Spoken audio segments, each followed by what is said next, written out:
Fala galera, tudo bem? Deixa eu falar um pouco sobre sistema de votação, sistema eleitoral, tá?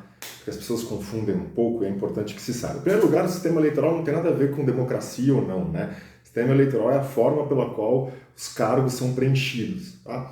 Então você tem, por exemplo, no Brasil, os cargos do executivo são preenchidos por voto majoritário, né? Os cargos do legislativo, você depende. Se for senador, é majoritário.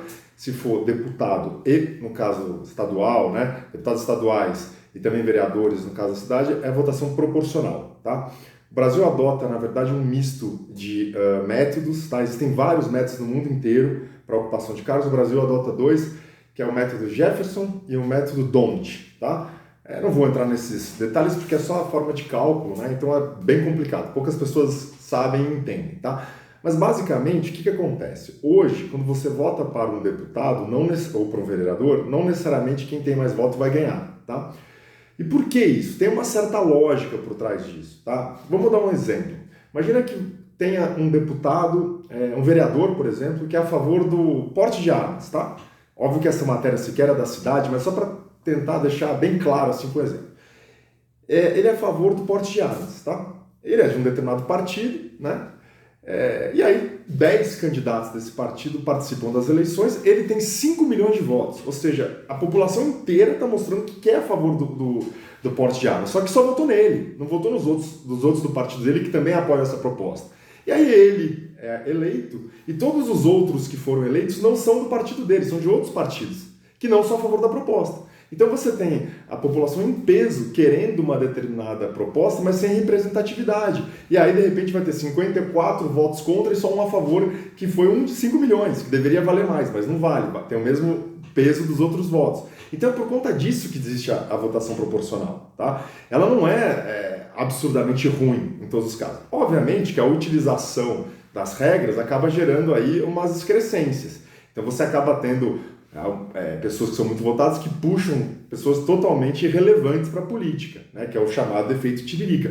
Mas se você parar para pensar, tem uma certa lógica, porque senão você tem uma concentração de muitos votos em um só candidato e vários outros candidatos que têm as mesmas propostas não entram e, consequentemente, aquele candidato vai ser um templário sozinho que não vai conseguir colocar em prática aquilo que ele defende e aquilo que tem uma aceitação gigante pelos eleitores, por isso que ele teve tantos votos, né?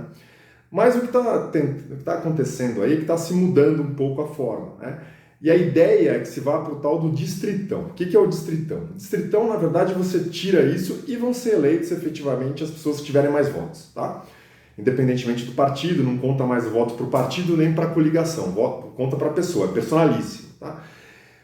Bom, isso é bom ou isso é ruim? De novo, você pode correr esse risco que eu falei, né, do cara do porte de armas, né? Mas, por outro lado, na prática você vai estar elegendo as pessoas que tiveram mais votos. Isso, obviamente, que vai dar mais visibilidade, vai ser mais favorável para aquelas pessoas, para aquelas celebridades, né? Para aquelas pessoas que são realmente os papavotos, né? E você não vai puxar os outros. O grande problema desse sistema é que, assim, os partidos políticos provavelmente vão cobrar mais caro pela vaga, né? Porque é melhor para o partido, como o voto não conta mais para o partido e sim para a pessoa, é melhor para o partido ter menos candidatos do que mais candidatos, né? Porque menos candidatos concentra e ele tem mais chance de colocar o cara lá em cima, né? No voto proporcional, a votação do partido é levada em consideração para a ocupação das cadeiras. Então, quanto mais candidato, melhor. Então, hoje, se for aprovado o distritão, você vai ter os caciques dos partidos, que são os donos dos partidos, cobrando um pedágio maior pelaquela vaga. Então, eu particularmente acho que talvez até o distritão seja uma boa, desde que se permita a candidatura avulsa. Porque senão você vai ter um problema de uma cobrança de pedágio muito caro, tá? O que deve ser aprovado é o tal do distritão misto, tá? Que é justamente metade das vagas pelo distritão e metade das outras vagas pelo proporcional. E existe ainda um terceiro, que aí sim é o que eu realmente apoio, que acho melhor, que é o voto distrital, não distritão. O que é o distrital? O distrital é você dividir a região por distritos, né? Como é nos Estados Unidos, por exemplo, e aí você tem uma votação majoritária naquele distrito, tá? Então, por exemplo, São Paulo seria dividido aí, né? Então, aquele deputado, ao invés de ser eleito pelo estado inteiro, ele é eleito pela região ali de Araraquara, por exemplo. Qual que é a vantagem disso? A vantagem disso é que faz com que o deputado fique muito mais próximo do eleitor. Ele tem que pedir voto lá, ele vai ter que mostrar lá o que ele fez, e é em relação àquele eleitor que ele vai ter que prestar contas, né? Então me parece que é uma forma muito mais, muito melhor aí, muito mais justa, na verdade, muito mais fácil, inclusive, de fiscalizar, né?